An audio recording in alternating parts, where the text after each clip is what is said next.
Hello viewers, আসসালামু আলাইকুম। টাঙ্গাইলের মধুপুর থেকে আপনাদেরকে স্বাগতম।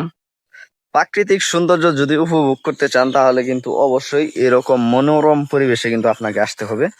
আপনাদেরকে আমি এই জায়গাটির নাম হচ্ছে হাওদা বিল।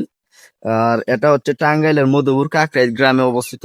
এই বিলের কিন্তু মাছগুলা খুবই সুস্বাদু। আপনাদেরকে আমি এই বিলের বিস্তারিত বলবো, আপনারা ভিডিওটি দেখে থাকেন। আমি এখন বিলের ওই যে উঁচু জায়গাটা ওইখানে যাব, আপনাদেরকে চারপাশের ভিউটা দেখাবো। যারা গ্রামে থাকেন তারা কিন্তু অবশ্যই গ্রামের মজাটা বুঝেন, আর যারা শহরে থাকে তারা কিন্তু গ্রাম দেখার জন্য অনেকটাই পাগল। আপনাদেরকে আমি এখন এই বিলের যে বৈশিষ্ট্য আছে সেগুলো বলার চেষ্টা করব। আপনারা ভিডিওটি দেখতে থাকুন। এই যে যে সরু রাস্তাটা, আমি কিন্তু এই রাস্তার ঠিক উপরে দাঁড়িয়ে আছি। আর চারপাশ দিয়ে কিন্তু ধান চাষ করা হয়। বাংলাদেশে কিন্তু বেশিরভাগ ধান চাষ করা হয়। আর বাংলাদেশের মানুষ হচ্ছে মাছে ভাতে বাঙালি। আসলে ক্যামেরার দিকে তাকাইতে পারতেছি না, রাস্তাটা খুব সরু।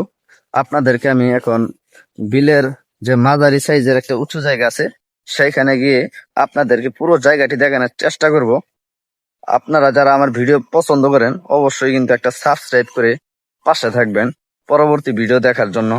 এই যে দেখেন, এই জায়গাটা কিন্তু ঘাস দিয়ে উঁচু করা হয়েছে। দেখি এখানে ওঠার চেষ্টা করি। অনেকটাই নরম, জানি না পরে যাবো কিনা। দেখেন বন্ধুরা, আমি এখন ধানের আবাদি জমি দেখে অনেকটাই উঁচুতে আছি দেখেন। আর আমার চারপাশে কিন্তু শুধু ধান ধানের ক্ষেত।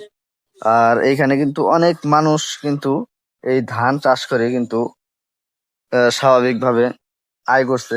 ওই যে দেখতে পারতেছেন দূরে একটা লোক কিন্তু ধানের চাষ করতেছে। আর বর্ষা মৌসুমে কিন্তু এই বিলে অনেক পরিমাণ মাছ হয়। আর এই বিলের মাছ কিন্তু অনেক সুস্বাদু। আপনাদেরকে এই পাশটা দেখাই, দেখেন। দেখেন এই বিলটা কিন্তু বাংলাদেশের ভিতরে কিন্তু এক নম্বর একটা বিল, মানে আয়তনের দিক দিয়ে খুব বড় একটা বিল। দেখেন অনেক সুন্দর কিন্তু। ভিডিওটা যদি আপনাদেরকে ভালো লাগে তাহলে কিন্তু অবশ্যই একটা সাবস্ক্রাইব করে পাশে থাকবেন, পরবর্তী ভিডিও যাতে আমি আরো সুন্দরভাবে আপনাদের মাঝে দেখাতে পারি।